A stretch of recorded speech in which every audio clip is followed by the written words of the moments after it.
This copyrighted telecast of the United Soccer League Championship needs to be reimbursed very heavily because our headquarters accidentally burned to the ground. Can we stay with you guys, please? Please be cool about it.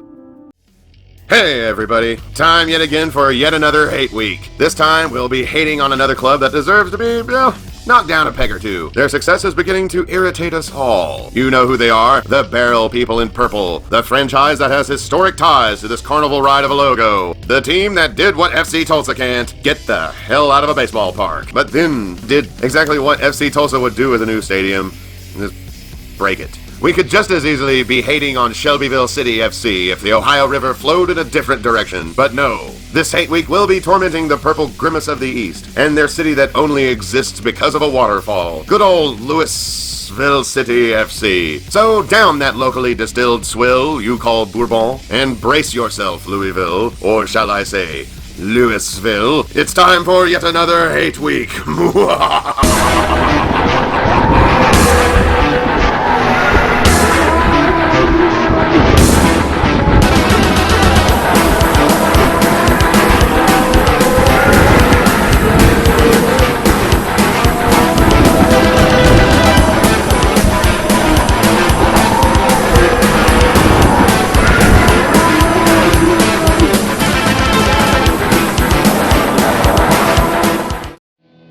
This story begins in 2013 when Orlando City SC team's ownership announced their MLS expansion bid had been accepted, and the team would join MLS in 2015, resulting in the USL relocating Orlando City SC club franchise rights to Louisville.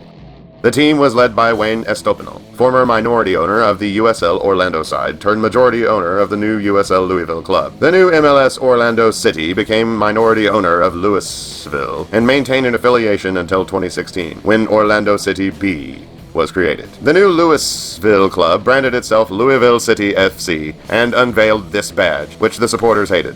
So, they went home and tried again, coming back with this. Better, almost busy, but pretty good, I suppose. Really not bad for a bunch of maniacs from Orlando. The club is cheered on by the Coopers, a group of soccer fans that formed a supporters club in 2013 to build support for professional soccer in Louisville. The Coopers take their name from Louisville's bourbon distilling tradition, where Coopers make barrels that are used to age bourbon and give it a distinct flavor. The barrels were also essential for building, as everything in Louisville is practically made out of barrels. In fact, Louisville has many interesting random factoids about barrels and barrel culture. For example, did you know that in 1896, Louisville elected a barrel mayor using the slogan, "He's the smartest one among us"? The barrel, nicknamed Old Gus, won in a landslide. A year later, the city was in shambles. It was also common to see barrels in fields around Louisville, known as teachin' barrels. The barrels served as a meeting spot for public schools in the region until being replaced with modern schools in 1998.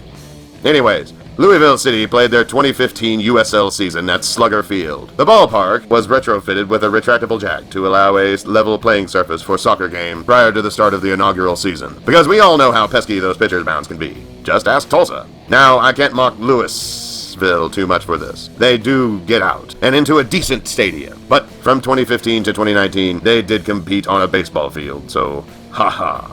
As for the 2015 season, Louisville was led by head coach James O'Connor, who was notorious for getting drunk and starting fights out on the pitch, because we all know how those O'Connors are. Louisville had the talent to push them into the playoffs with players like Mike Fondy, netting 24 overall goals and awarded the 2015 individual awards of USL Most Valuable Player, Golden Boot, Scoring Champion, and All-League First Team. Louisville made it through the postseason, reaching the conference finals until getting knocked off by the Rochester Rhinos 1-0. During this season, Louisville also formed a rivalry with St. Louis FC, known as the Kings Cup, a derby dominated every year by Louisville until St. Louis FC was murdered by MLS. The 2016 campaign saw more of the same, Louisville winning, making it to the playoffs, and getting knocked out in the conference finals. Good job on helping let one of those dumbass second squads win the USL Championship. Louisville also formed another derby this year with FC Cincinnati, known as the Dirty River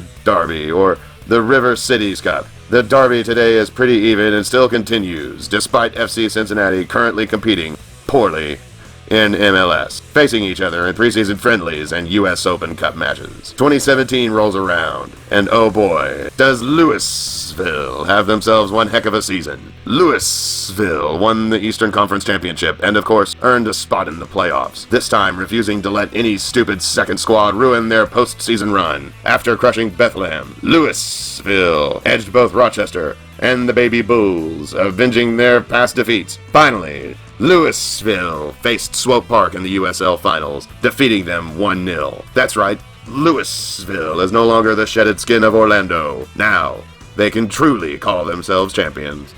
For the first time in the club's short history, they raised the cup and added a star to their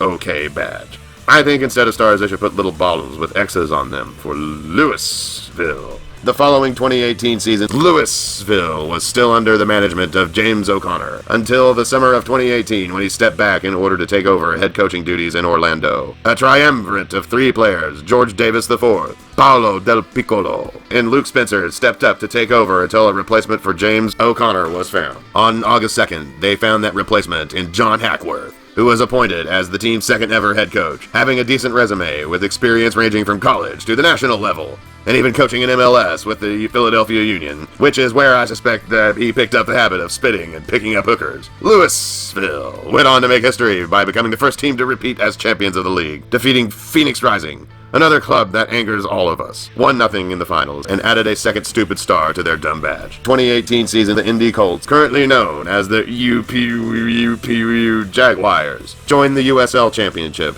and Louisville and Indiana officially played together in what is now known as the Louisville-Indianapolis Proximity Association Football Contest, or LePAFC, because, you know, the clubs are near each other, kinda. The Derby has its own website at LePAFC.com, where I learned that Louisville currently leads this contest. I also learned that the people who run this site are out of their friggin' minds, claiming that the Proximity Association Football Contest is the single most important cultural and sporting event in human history, which is nonsense because everybody knows that it's the Black Gold Derby. This is basically a conspiracy website. We scroll a little further and we're sure we'll see articles on why the Earth is really flat, or why dinosaurs didn't exist, but giants did. The following 2019 season, Louisville City made it their third consecutive USL Championship game, but failed to complete the first ever three-peat, falling 3-1 against Real Monarchs SLC. And we're back to helping second squads win championship. This was the club's last season at Slugger Field, as the newly built Lynn Family Stadium was completed. And also the last season, Louisville used this badge, as they designed a new one to accompany the debut of the new stadium. And here it is. Oh, yeah, I know. It's awful. The supporter outcry let the club know it was awful. So they went back to the coloring board and came up with this. And, sure, I don't even care anymore. You see this? This is an instant classic. It's not going to change anytime soon. You all see this? What in the hell is all of this? Now, time for the 2020 season. And as Energy supporters, we all prefer to forget about this season. It was bad. I don't even like talking about it. As for Louisville, of course, they did pretty well. Louisville unveiled Lynn Family Stadium in 2020 and named the supporter section Estopinal End, after the club's late founder, Wayne Estopinal. Lynn Family Stadium is a fine ground. I really like how the highway accents the stands on the north side, and the exhaust from all of the yeehaw trucks truly add to the atmosphere. You can play fun drinking games watching from home, like drink every time you see a U-Haul truck drive by. This was also the year Louisville's U23 team was founded to function as a pre-professional development squad in League 2. Due to, well, the you-know-what, the entire season was cancelled, and the Lou City U23s to this day have still not made their pitch debut. Louisville had won the Eastern Conference for the second time and made it to the conference finals, as they had every year, until being defeated by Tampa Bay 2-1. Tampa Bay moved on to the finals to meet Phoenix, only to have the championship canceled due to, again, you-know-what, which allowed the Real Monarchs to continue calling themselves champions. That's Louisville's fault too. 2021 is Louisville's 7th season, and it looks like the club is on course to make this their 7th winning season in a row. The obnoxious little horse people. Hackworth and the club mutually agreed to terminate his contract on April 27, 2021, with technical director Danny Cruz appointed as interim head coach. There appears to be also some sort of schism amongst the supporters this season, and about what nobody really seems to know. Something about stealing chance, or perhaps a disagreement about which horsey is the fastest. As for the Energy, this season they compete in the Eastern Conference, in the Central Division with Louisville, and face off with them in 4 matches. OKC Energy had a disappointing start to the season and didn't fare well in the first 2 meetings with Louisville. However, things began to materialize for the Energy around June. Vilian Bijev banging them in the back of the net, Hiroki Kurimoto's clutch goal in the 3rd leg of the Black Gold Derby, and the new wall that is the biggest in the world, CJ Cochran. The Energy's roster has more depth and skill than Louisville City may think, and I could drop many other names that have been making themselves known in this season. In the 3rd meeting, OKC's defense was able to step up and hold Louisville to a 0-0 draw. If the defense holds and the offense continues to score, we might actually have a chance. I mean, come on, they can't win all the time, can they? So come out this Sunday and support the boys in green at Taft Stadium. And if you're a traveling Louisville City fan, hit us up. We can point you to many fine restaurants that will more than likely just serve you chicken fried steaks. Some quality lodging where you can enjoy sleeping upon hay. So go Greens, and always remember that the Kentucky Derby is decadent and depraved.